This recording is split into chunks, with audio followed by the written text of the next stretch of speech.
I'm less worried about what ChatGPT and these big ones are going to be doing with sponsorships because they're so scrutinized. I think it's more interesting to think about like all of the ways that AI is being integrated into thousands of products and systems and what that allows those systems to do very subtly or, hidden almost. So it's Yeah. an interesting space.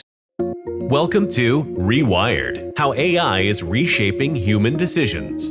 Hosted by Andy Halko and Tony Zayas, this show unpacks the AI headlines, experiments, and edge cases that actually matter for marketers and revenue teams. From shifting buyer psychology to new playbooks for acquisition, nurture, and sales, we connect the dots between AI trends and what you should do next. If you want less hype, more signal, and a clearer view of the AI-driven buyer, you're in the right place.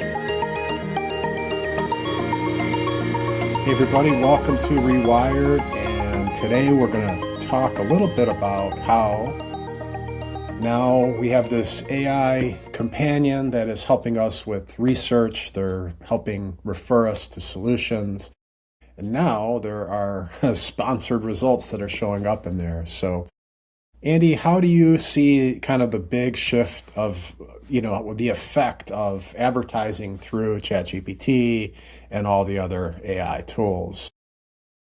Uh, Tony, a rare answer I don't have. I don't know. And I say that semi-jokingly, but the reality is we are so early in this idea of sponsored AI. Yeah. I think, ChatGPT just came out with where there's sponsorships within the free version, but not the pro. Other AI, tools like Claude have said we're never going to do advertising. Um, but we're so early. I just don't think anyone knows where this is going to go. When you brought this topic to me, transparently, the first place that my brain went was it's not even these big AI engines because they're going to have a lot of scrutiny. It's products that are using the AI engines, taking it through their lens and spitting something out to you that they can be embedding silent advertising. They get paid. I almost think of it as like when you hear these podcasters are getting dark money from weird places to talk about certain things, right? Or in movies when they've got product placement and you don't even notice it, right? Is that all of a sudden I'm less worried about what ChatGPT and these big ones are going to be doing with sponsorships because they're so scrutinized. I think it's more interesting to think about like all of the ways that AI is being integrated into thousands of products and systems and what that allows those systems to do very subtly or, hidden almost. So it's Yeah. an interesting space. No, that's a super interesting take. I've thought about this a little bit, and I think that you're right. Like there's the scrutiny of the big models that they have to deliver. In the matter, it almost reminds me of Google. Google has always had to deliver good organic results, right? Because it has to be valuable. So if it stops being valuable, people stop using it. And if it starts to be just completely biased and advertising, then people won't use it. So that's a really interesting point. So if you could be the most nefarious version of yourself and engineer something to take advantage of how of using ads, like what does that look like? Like because that's a great point. Like AI is embedded in everything now, and how can you see that playing out at that second layer? Yeah, I mean, I think you have all these platforms that are using AI. I mean, we've got our tool Buyer Twin, right? Where it goes and it creates a digital twin of your target audience and then does feedback. But, I mean, what if we took a paid sponsorship behind the scenes to inject advice that said that people should make sure that they use a certain analytics system to understand, this better, right? And is there going to be regulation around that? And because with AI, it could be so subtle. It doesn't have to be an ad. It can be now something that, where we put an underlying thing in our system that says, this company paid us $10,000 a month, you know, seed in the ideas of this here and there to these users and do it in a way that they're not going to notice. I mean, it is possible, right? And so I think just an interesting idea to me of not the big companies, but all these things that we won't see, even social media, they're going to use AI. Or I think about, Amazon now has AI summaries of all the reviews. And I mean, just think of all the places that AI is being embedded to create content and text, and how easy it is, me knowing as an engineer, it would be to write a line that says, point someone towards this in the response without saying it directly, right? And so it's really interesting just because it's not like the old days of advertising where without AI, I think people would have had to much more directly program it in. It would have been harder for it to be like buried or subtle. Yeah. Like it's presented in a different way. Sure, it could happen, but with AI, it's really interesting that I mean, I don't know. We can being manipulated by anybody at any time, probably with very little understanding that that's happening. So that goes to an interesting place because it becomes more transparency and understanding the platforms that you're using. Kind of what are they doing behind the scene? Isn't that a tough one though, with so much being just a black box that we put trust into? I think it's a really tough thing. And then, there may be companies and regulations out there, but who's going to listen to them and who's going to be able to judge? I know we just saw that, I think it's Claude that supposedly there's going to be some sort of hidden uh, That's your watermark. Yeah. watermark for that it's AI, but I mean, I just don't know if that's going to be realistic and how these AI models will undo that, or, okay, it goes through Claude, but then it goes through another system and adds a whole new thing. It's an interesting space, right? Um, and I don't think there's any way anybody can truly regulate it. So Wild West. That's why I think I said in the beginning of this, when you brought this up, I'm like, I don't know. I just have a lot of thoughts of where it could go and what could happen. But probably the least thing that I'm worried about is that ChatGPT is presenting sponsored results to their free users because it's going to be so scrutinized, and it's going to be, it's not going to be something subtle. They're going to have to call it out and say that we're presenting this ad. I think for me, it's the weird wild west of the other types of sponsorship and how AI fundamentally works, that it can be so psychologically influencing without us even knowing it. Yeah.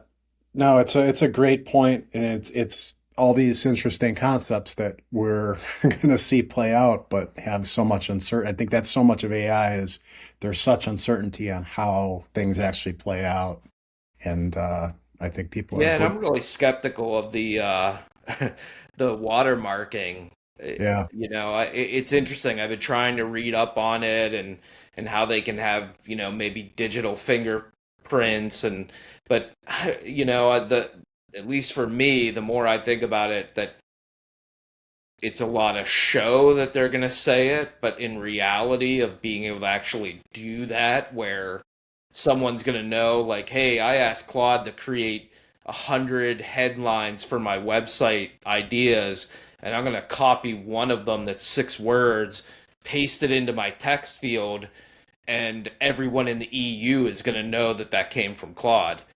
It just I don't see it. Maybe I'm not smart enough, but it's interesting that people are now like overhyped about this idea, but I just don't see the reality of it.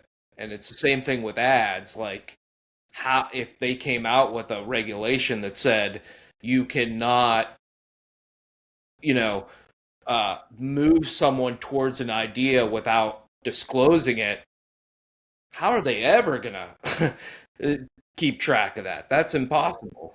Right. So, Yeah, it's all interesting. The watermarking, I have a lot of questions about how is that done? I mean, what does that mean? Does that mean that Claude's generated output becomes very, more obvious patterns? Because that's like, how else do you do it aside from that if they're saying that it's nothing that's, you know, can't be seen, can't be detected, but can be detected? Like that's the interesting part of that. Um, when I was putting notes together, I thought this was interesting, something that Maya came up with talking about kind of the roles collapsing, how people are using AI. And we've talked a lot about that buyer using it and the AI influenced buyer. But this idea of, it acts as an advisor, it acts now it's going to be start, some versions are going to start acting as an advertiser, an advocate, and an auditor. So we're now leaning on this one tool, and most people, let's assume it's your favorite tool that we're talking about. Um, is that too much power to give one thing the ability to kind of, hold those four titles in your life? right. And I would just say I think it's more titles than that. I mean, Yeah, I watch the way, especially now, our clients use AI, and it's so interesting of all the roles that they give it and the trust, and sometimes blindly. I know I've talked about this and I wrote an article about it, but the whole thing of even CEOs diving into AI and thinking that everything's easy because they were never part of the last mile work, the stuff that's detailed. And so, right. what I'm seeing is folks that are diving into AI, they don't look at everything. They get a sense of like, oh, I got something back, it's done, but then they don't look at the like details, and it actually needs a lot of work. And so I don't know if that's kind of off in Everything another is direction, but it just makes me think of like it is playing all these different roles, and it has such influence, but we're not really fact checking it and validating it in a lot of cases. I really think there's a lot of folks out there. I mean, they're producing things and they're not scrutinizing it. And so it's weird that it's not even just like an advisor or it's a whatever. It is. I can't even describe it. I don't think I have the words of like we create these things, it advises us, but we don't even look at half of the stuff that it's giving us before we put it out in the world or we use it, or you know whatever it might be. right. Yeah, your idea of, the CEO and kind of that last mile, that's really interesting.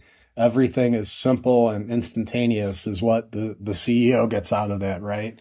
And doesn't understand the complexity and detail and effort. Um, yeah, Well, I think, as an example, I mean, we've been starting to get clients that send us designs or mock-ups and stuff, right? And they're like, "Oh, look, I put this together and I did all this work with my AI."